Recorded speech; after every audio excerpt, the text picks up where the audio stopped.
Hello friends, இன்றைக்கி நம்ம சேனலில் என்ன பார்க்க போகிறோன்னா ஒரு முக்கியமான இன்ட்ரெஸ்டான ஜோதிட வீடியோவை தான் நம்ம பார்க்க போகிறோம். என்ன ஜோதிடம் அப்படிங்கிறத இன்ட்ரோவில் சொல்லிடுறேன். 2026 4வது மாதமான ஏப்ரல் மாதமானது நடந்துகிட்ருக்கு. ஏப்ரல் மாதத்தில் 9ஆம் தேதியிலிருந்து கிரகங்களிடையே பெரிய தாக்கங்கள் ஏற்படுது. அதனால் ஒவ்வொருவருக்குமே இனி பெரிய பெரிய சம்பவங்கள் நடக்க போகுது. ஒவ்வொரு ராசிக்காரங்களுக்கும் இனி கிரகங்களால் நடக்கிறது தடுக்க முடியாது. இனி யார் நினைத்தாலும் தடுக்க முடியாது. இனி பயங்கரமாக நிறைய விஷயங்கள் நடக்கும். அப்படி நடக்கக்கூடிய அந்த சம்பவங்கள் அதிர்ஷ்டமாகவும் இருக்கலாம், இல்லை ஆபத்தாகவும் இருக்கலாம். ஸோ அதிர்ஷ்டமோ ஆபத்தோ அது என்னங்கிறது நம்ம ராசிகளுக்கு தெரிஞ்சுக்கிட்டு அதற்கேற்ப நம்ம நடந்துக்கிட்டால் பல ஆபத்துக்கள் ஏற்படாமல் தப்பிக்கொள்ளலாம். ஸோ இப்போ இந்த வீடியோவில் மகர ராசிக்காரங்களுக்கு என்ன சம்பவம் நடக்கும் அப்படிங்கிறத தான் இந்த வீடியோவில் சொல்ல போகிறேன். கிரக ஆற்றல்கள் பெருசாக பாயறதுனால இனி பயங்கரமாக என்ன நடக்குங்கிறத சொல்ல போகிறேன். கடவுளே நினச்சாலும் சில நேரம் விதியை நமக்கு மாற்ற முடியாது. அதற்கு காரணம் என்னென்னா கிரகங்களுடைய வலுவான அமைப்புகள் தான். கிரகங்கள் எப்பயுமே ஒரே மாதிரியே செயல்படாது. ஒரு நாள் அதிர்ஷ்டமாக இருக்கும், ஒரு நாள் ஆபத்தாக இருக்கும். ஸோ அந்த அதிர்ஷ்டம் ஆபத்து இதெல்லாம் நம்ம தெரிஞ்சு அதற்கேற்ப நம்ம பயணம் செய்யும்போது பல ஆபத்துக்கள் ஏற்படாமல் தப்பிக்கொள்ளலாம். ஸோ கிரகங்களால் இனி என்ன விபரீதம் உங்கள் ராசிக்கு நடக்குங்கிறத சொல்கிறேன். மகர ராசிக்காரங்க தெளிவாக இந்த வீடியோவில் உங்களுக்கான பலனை தெரிஞ்சு பலன் பெறுங்க. அதோடு பார்த்தீங்கன்னு வச்சுக்கோங்களேன், இன்னொரு முக்கியமான விஷயம் என்னென்னா அதிர்ஷ்டங்கிறது தான் நம்ம வாழ்க்கையில் ரொம்ப தேவை. அந்த அதிர்ஷ்டத்தை பெறுவதற்கு உங்கள் ராசிக்கு பர்டிகுலராக என்ன செய்தால் அதிர்ஷ்டம் கிடைக்கும் அப்படிங்கிற பரிகாரத்தையும் இந்த வீடியோவில் சொல்ல போகிறேன். அதையும் இந்த வீடியோவில் மகர ராசிக்காரங்க தெரிஞ்சுக்குங்க. தெரிஞ்சு அந்த பரிகாரத்தை பண்ணி பயன் பெறுங்க. முதல்ல உங்களுக்கு பலன்களை பார்க்கலாம். அதுக்கப்புறமேட்டு உங்களுக்கான பரிகாரத்தை வாங்க பார்க்கலாம். ஸோ கர்மஹார்ஹன் சனியை அதிபதியாக கொண்ட மகர ராசிக்காரங்களே, இந்த ஏப்ரல் 9 தாயின் வழியில் நன்மைகள் உங்களுக்கு உண்டாகும். இதுக்கு முன்னாடி உங்களுக்கு தாயின் வழியில் நன்மைகள் உண்டாகாமல் தாய்க்கும் உங்களுக்கும் ஒரு கருத்து வேறுபாடு இருந்திருக்கும். அந்த கருத்து வேறுபாடெல்லாம் விலகி இனி தாய் வழியில் உங்களுக்கு நன்மை உண்டாகும். உங்களை விட்டு விலகி இருந்த தாய் வழி உறவினர்கள் மீண்டும் இணைவாங்க. இந்த மாதிரி இணையும் போது அவங்கள நாம் ஏற்றுக்கலாமா அப்படின்னு கேட்டிங்கன்னா தாராளமாக ஏற்றுக்கலாம். ஸோ விலகி இருந்த தாய் வழி உறவினர்கள் மீண்டும் வரும்போது அது உங்களுக்கு நன்மையாக தான் இருக்கும். ஸோ தாராளமாக தாய் வழி உறவினர்களை மீண்டும் ஏற்றுக்கொள்ளலாம். அவர்களுக்கு தேவையான உதவிகள் செய்கிறது, உங்களுக்கு தேவையான உதவிகளை வாங்கிக்கிறது, இந்த மாதிரியெல்லாம் எந்த ஒரு விஷயம் வேணாலும் செய்யலாம். எது செய்தாலும் உங்களுக்கு நன்மை தான். அதோடு உங்கள் நன்மதிப்பை உயர்த்தி கொள்ளவும் கிரக ரீதியாக இருக்குது. ஸோ உங்கள் நன்மதிப்பை உயர்த்தி கொள்ள முயற்சி பண்ணுங்க. அதிகமான பயணங்கள் மேற்கொள்ள வாய்ப்புகள் நேரிடும். பயணங்கள் மேற்கொள்ள நிறைய மனசு ரிலாக்ஸ் ஆகும், நிறைய விஷயங்களை கற்றுக்க முடியும். ஸோ பயணங்கள் மேற்கொள்வதில் எதையும் நீங்கள் யோசிக்காமல் மேற்கொள்ளுங்க. எந்த வயதினருக்கும் புதிதாக ஒரு கல்வியோ கலையோ பயில வாய்ப்பு இருக்கும். ஸோ அப்படி வாய்ப்பு இருக்கிறத பயன்படுத்தி புதுசாக எல்லாத்தையுமே கற்றுக்குங்க. வயசு என்றைக்குமே கற்றுக்கிறதுக்கு ஒரு தடையாக இருக்கக்கூடாது. கல்வியோ கலையோ உங்களுக்கு எது பயில வாய்ப்பு கிடைச்சாலும் அந்த வாய்ப்பை பயன்படுத்தி உங்களோட திறமையை வெளிக்கொண்டு வர பாருங்க. மொத்தத்தில் திறமையை வெளிக்கொண்டு வர என்னெல்லாம் செய்யணுமோ அதெல்லாம் செய்யுங்க. குடும்பத்தில் கூட உங்களுக்கு மகிழ்ச்சியானது இந்த டைம் பொங்கும். இதில் என்ன ஒரு ஸ்பெஷல்னால், உங்கள் மனதில் சிலருடைய போக்கினால் வருத்தங்கள் ஏற்பட்டாலும் அதை வெளியில் காட்டிக்கொள்ளாமல் செயல்படுவீங்களா, அது மாதிரி மட்டும் தவற பண்ணாதீங்க. எதுவாக இருந்தாலும் வெளியில் காட்டிடுங்க. அதுதான் உங்களுக்கு மனதுக்கு ரொம்ப நல்லது. இப்போதோ உங்களுக்கு உதவியர்களுக்கு நீங்கள் மனவுந்து உதவக்கூடிய காலகட்டமாகவும் இது இருக்குங்கிறதுனால நீங்கள் அதெல்லாம் நல்லா துணிச்சலோடு பண்ணுங்க. சுதந்திரமாக சிந்திங்க, சுதந்திரமாக செயல்படுங்க, தனித்து செயல்படுங்க. உங்களை விட்டு எதிரிகளே விலகி ஓடுவாங்க. புதிய உறவுகள் உங்களுக்கு மலரும். உங்கள் செயல்களுக்கு அரணாக பார்த்தீங்கன்னு வச்சுக்கோங்களேன், உங்கள் கூட இருப்பவங்க திகழ்வாங்க. ஸோ இந்த மாதிரி ஒரு பெரிய மாற்றமானது உங்கள் ராசிக்கு ஏற்படும். இதில் தொழில் செய்யக்கூடிய உங்கள் ராசிக்காரங்களுக்கு நிறைய போட்டியாளர்கள்லாம் இருப்பாங்கள, அவங்கள எல்லாத்தையுமே தகர்த்தெறிந்து தடைக்கற்களை கடக்க சற்று போராட வேண்டியது உங்களுடைய இதில் வரணும். அதாவது தன்னம்பிக்கை வரணும்.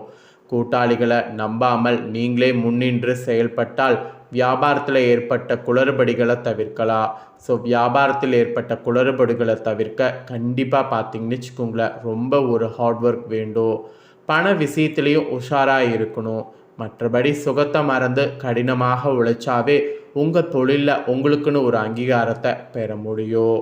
அப்புறம் உத்தியோகத்தில் இருப்பவங்களுக்கு கூட விரும்பிய பணி உயர்வு இந்த டைம் கிடைக்கும். இதனால் ஊதியம் கூட உங்களுக்கு உயர ஆரம்பிக்கும். மேல் அதிகாரிகள்லாம் உங்களை நம்பி புதிய பொறுப்புகளை ஒப்படைப்பாங்க. அப்படி ஒப்படைக்கும் போது அந்த பொறுப்புகளை என்னால் முடிக்க முடியும் அப்படிங்கிற கான்ஃபிடென்ட்டோட முடிங்க. உடலில் இருந்த சோர்வும் மனதில் இருந்த குழப்பமும் அதனால் மறையும். இதனால் உங்கள் தோற்றத்தில் ஒரு பொலிவானது உண்டாகும். சக ஊழியர்கள் உங்களிடம் பகை மறந்து நட்பு பாராட்ட வருவாங்க. அதெல்லாம் உங்களுக்கு ஒரு பெரிய வெற்றி என்று கூட சொல்லலாம். அப்புறம் அரசியலில் இருக்கிறவங்களுக்கு கூட கட்சியின் மேலிடத்தில் கணிசமான ஆதரவை பெறுவீங்க.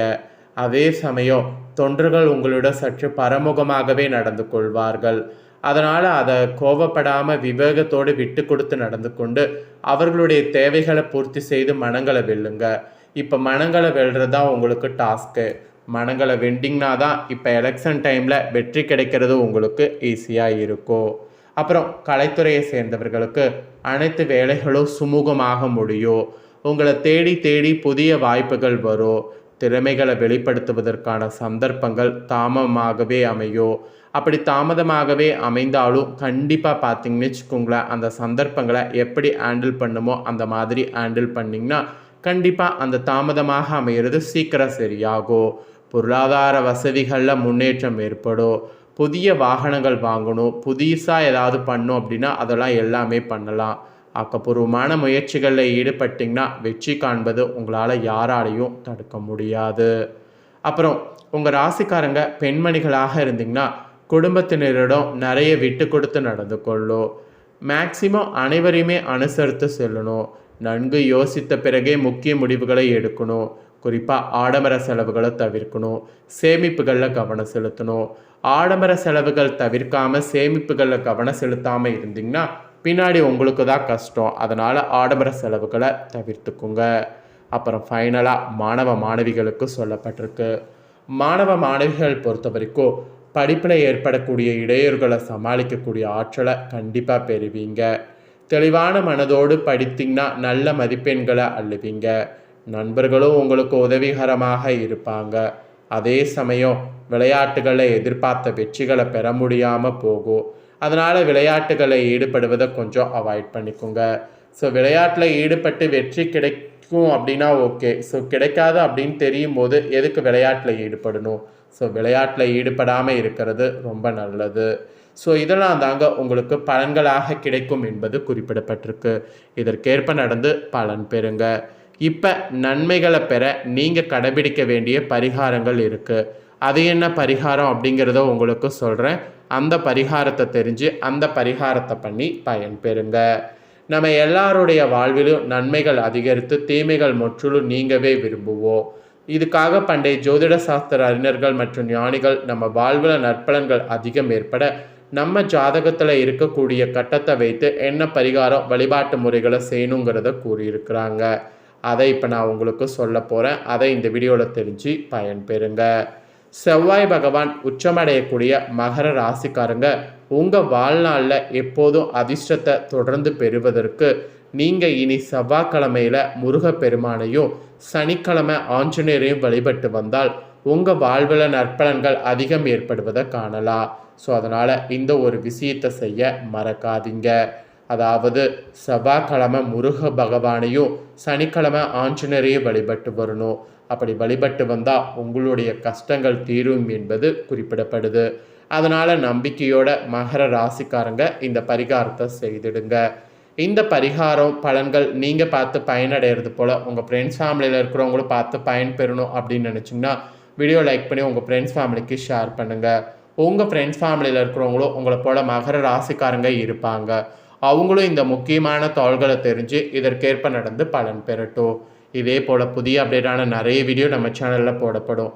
அதையெல்லாமே உடனுக்குடனே தெரிந்து கொள்ள மறக்காமல் நம்ம சேனலை சப்ஸ்கிரைப் பண்ணுங்கள்.